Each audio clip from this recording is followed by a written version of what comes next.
여러분 안녕하십니까? CTV 뉴스 박은결입니다. 10월 31일, 오늘은 종교개혁 기념일입니다. 508년 전 마틴 루터가 95개조의 반박문을 내걸며 종교개혁을 외쳤던 날인데요. 오직 성경, 오직 은혜, 오직 믿음, 이 외침은 지금도 우리 신앙의 근간이 되고 있습니다. 종교개혁의 정신을 다시금 되새기며 10월 마지막 CTV 뉴스 시작합니다.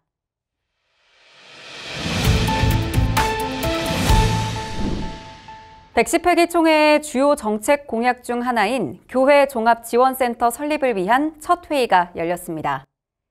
교회 종합지원센터는 총회 산하 교회들이 직면하는 다양한 어려움과 불편을 해소하고 총회가 실질적인 지원을 제공하는 대안으로서 관심을 모으고 있습니다. 김희돈 기자가 보도합니다. 지금까지 총회가 또 총회 본부가 또 각 조직들이 잘 해왔음에도 불구하고 조금 더 참새를 메꾸자라는 취지로, 그래서 교회를 위하여 받는 괴로움을 내가 기뻐한다. 많은 수고를 아끼지 않으셨으면 합니다. 공약 사항이긴 하지만은 어쩌면 한 1년 지난 다음에 110회가 뭘 했느냐 그럴 때에 이거 하나가 제대로 드러나지 않을까 하는 생각을 합니다. 가장 중요한 타협이라고 생각해서 잘 감당해 주시길 바라고. 교단 산하 교회의 실질적 지원을 목표로 한 총회 교회 종합지원센터가 본격적인 설립 단계에 들어갔습니다. 위원회는 위원장의 정신길 목사와 부위원장의 이규섭 목사, 서기 나영진 목사 등 임원회를 조직했습니다. 총회는 센터 설립을 통해 기존 복지 사역의 원숙도를 높이고 나아가 교회를 위한 총회라는 원론적인 취지를 실현하겠다는 계획입니다. 특히 재난 등 긴급 상황에서 총회의 발빠르게 움직이는 네트워킹 구축을 강조하며 현장 중심의 지원 의지를 밝혔습니다.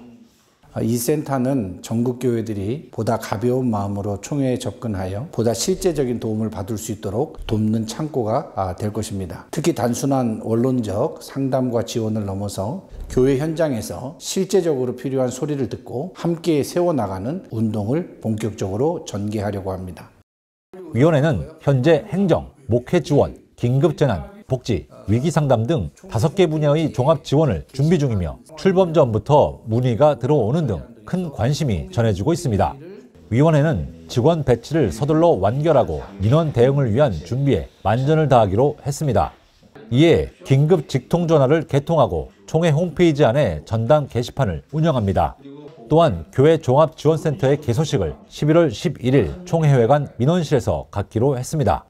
가장 시급한 과제 중 하나인 전문 인력 확보를 위해서는 5개 분야의 전문가를 전국 단위로 25명을 위촉하기로 했습니다. 또한 위원회는 긴급 구호를 위해 전국 남전도 연합회 등과 동역하고 출범 예정인 기도운동 본부와 함께 기도와 봉사 사역을 병행할 계획입니다. 이처럼 전국 교회들의 어려움을 해소하고 실질적인 돌봄을 제공하기 위한 교회 종합지원센터의 출범에 교단의 임목이 집중되고 있습니다.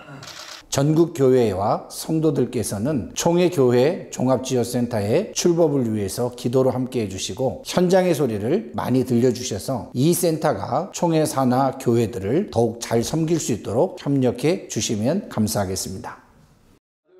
CTV 뉴스 김희돈입니다. 110회기 임원회의 첫 공식 방문지는 전남 장흥의 작은 농촌교회였죠. 이처럼 어려운 교회를 방문해 함께 예배하며 섬기는 시간이 한 회기 동안 이어질 전망인데요. 이를 위한 총회 지역교회 섬김위원회가 위원 선정 후 첫 회의를 가졌습니다. 박민균 기자가 보도합니다. 총회장 장봉생 목사의 공약인 지역교회 섬김 사역이 특별위원회를 통해 더욱 확장됩니다. 지역교회 섬김위원회는 첫 회의를 열고 김한성 목사를 위원장으로 선임하는 등 조직을 구성했습니다. 또한 위원회의 사역 방향과 구체적인 역할을 논의했습니다. 총회장 장봉생 목사도 회의에 참석해 사업의 중요성을 강조하고 당부의 말을 전했습니다. 교인들을 위한 교회가 돼야 되고 교회를 위한 총회가 돼야 되기 때문에 좀 어려운 몇몇 교회라도 방문을 하면 저렇게까지 하는구나 하는 메시지를 줄 수 있을 것 같아서 이제 어려운 시골 교회를 방문하겠다 생각했던 것이고, 총회의 중요한 공약이고 정책인데 위원회가 필요하겠다 해서 구성하게 됐고, 또 이후로는 이 위원회가 모든 걸 주도했으면 좋겠습니다. 그동안 지역교회 섬김 사역은 총회장이 심우하는 서대문교회에서 준비했습니다. 앞으로 지역교회 섬김위원회가 모든 과정을 전담해서 진행합니다. 현재 내년 4월까지 총 9교회를 방문하는 것으로 계획되어 있습니다. 위원회는 추가 방문 교회와 일정 등을 최종 조율해서 진행할 예정입니다. 상황에 따라 교회 단독 방문 또는 노회까지 포함하는 방안 등을 협의해 나가기로 했습니다. 그리고 정말 저희는 섬김의 마음으로 총회장님 동행할 것이고 온 사랑의 마음을 모아서 열심히 섬기겠습니다. 지역교회 섬김 사역은 주로 농어촌 교회를 방문하는 일정이 많은 만큼 총회 농어촌부도 협력해 힘을 더할 것으로 보입니다. 어려운 여건의 교회들을 방문하는 과정에서 받은 요청사항들은 총회 유관부서와 협력할 계획입니다. 오는 11월 11일 공식 출범하는 교회 종합지원센터와도 긴밀히 연계해 실제적인 지원 방안을 모색하기로 했습니다. CTV 뉴스 박민길입니다. WEA, 즉 세계복음주의연맹의 제14차 총회가 모든 이에게 복음을 2033년을 향하여를 주제로 서울 사랑의 교회에서 진행됐습니다. WEA 서울총회는 사랑의 교회가 주최한 제4회 한국교회 섬김의 날과 연계해 개회식을 가졌습니다. 6년 만에 개최된 이번 총회는 124개국 해외 참가자를 포함해 약 5,000명이 참석했습니다. 개회식에서는 극동방송 어린이 합창단의 축하 공연과 함께 이재명 대통령, 오세훈 서울시장, 김장환 극동방송 이사장 등의 축사가 이어지며 환대와 축하의 분위기를 더했습니다. 이어진 개회 예배에서는 WEA 의장 구딜 샤나 목사가 빛이 있으라, 복음을 위한 연합 속의 다양성이라는 제목의 말씀을 통해 다양성은 분열이 아닌 연합의 능력이라며 WEA로 하나 되어 복음의 빛을 함께 비추자고 전했습니다. 공동위원장인 이영훈 목사와 오정현 목사도 특별 메시지를 통해 한국과 세계교회가 직면한 도전 과제를 진단하고 대안을 제시했습니다. 교회가 다시금 새롭게 변화되고 성장하기 위해서 오직 말씀운동과 성령운동으로 영적 부흥 역사가 일어나야 할 것입니다. 성령 사역이 함께하지 않은 말씀 사역은 의미가 없습니다. 그럼 나는 어떻게 이 복음의 능력이 처음부터 그리스도의 제자로 선포되게 되었나? 그것은 바로 The Shepherd Heart, 목자의 심정이었어요. 나는 어떻게 아버지를 더 사랑할까? 절절한 마음이 생기는 것이 할렐루야. 이게 목자의 심정이에요. 이번 WEA 서울총회의 주요 아젠다는 크게 4가지입니다. 한국교회를 포함한 비서구 교회의 선교 책임 선언과 기도와 제자훈련 등 한국교회 영성의 공유, 고난받는 이웃과 교회를 향한 실천, 분단 현실 극복을 위한 교회의 역할 등입니다. 이를 위해 서울총회는 5일간 다양한 주제별 강의와 간증, 기도와 교제를 통해 공통과제와 현안에 대한 대안과 해법을 모색했습니다. WEA는 이번 총회를 계기로 연합과 진리 안에서 복음으로 세계를 섬기는 한가족이라는 정체성을 견고히 하며 글로벌 네트워크가 더욱 강화될 것으로 기대하고 있습니다. 한편 WEA 서울총회는 개회 첫날부터 반대 집회가 열리는 등 WEA를 향한 한국교회의 비판적 시선이 표출되기도 했습니다.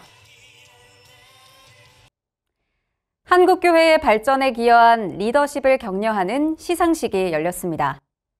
대학 총장 포럼이 주최한 제2회 한국기독교대상 시상식에서 기독신문 주필 장창수 목사 등 5명의 목회자가 수상의 기쁨을 안았습니다. 2026년 한국기독교대상 수상자는 목회 분야의 온누리교회 이재훈 목사, 교육 분야의 주한교회 주승중 목사, 선교 분야 포도나무교회 여주봉 목사, 사회봉사 분야 남서울교회 최성은 목사, 그리고 특별 목양 분야의 대명교회 장창수 목사가 이름을 올렸습니다. 대학 총장 포럼은 100명의 후보자 중 2단계의 심사를 통해 최종 수상자를 확정했다고 밝혔습니다. 심사위원장을 맡은 횃불 트리니티 신학대학원대 오덕교 총장은 한국교회의 신뢰를 얻고 모범이 되는 목회자들을 선정했다고 심사평을 전했습니다. 수상자 장창수 목사는 성경적 가치에 기반한 목회 철학으로 전 세대를 세우는 교육 사역을 지속해왔다는 점에서 주목을 받았습니다. 시대 흐름보다 말씀의 본질을 지키는 사역이 교회의 성장을 이끌었다는 분석입니다. 지방에서 목회를 하는 수많은 그 자리를 지키고 치열하게 살아가시는 많은 목사님들에 대한 대표의 격려라고 생각하고 앞으로도 더욱더 목양일념하겠습니다. 참 부족하지만 시대의 조류에 따라가지 않고 원초적인 복음을 증거하고 또 신앙의 근본을 지킨 것에 대한 작은 보답이라고 생각하며 묵묵히 그 길을 가도록 하겠습니다. 이날 시상식에는 대명교회 성도들이 함께하며 기쁨을 나눴고 기독신문 태준호 사장과 대신대학교 최대해 총장도 참석해 축하를 전했습니다. 한편 수상자들은 한국대학 기독총장 포럼 명예회원과 자문위원으로 위촉돼 한국교회의 미래를 위한 협력과 조언의 역할을 이어갑니다.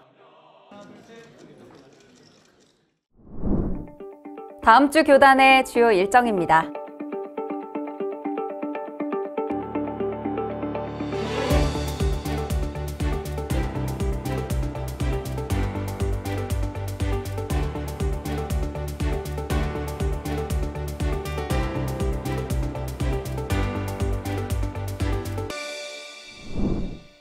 어느덧 한 해를 결산하고 내년을 준비하는 시기입니다.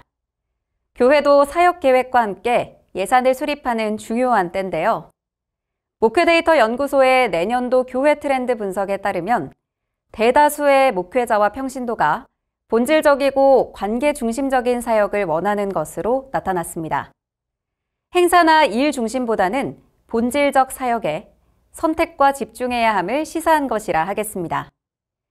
교회가 이 방향을 향해 더욱 성숙하고 건강하게 나아갈 수 있기를 응원합니다. 이상으로 CTV 뉴스 마치겠습니다. 다음 주에도 반가운 소식으로 돌아오겠습니다. 고맙습니다.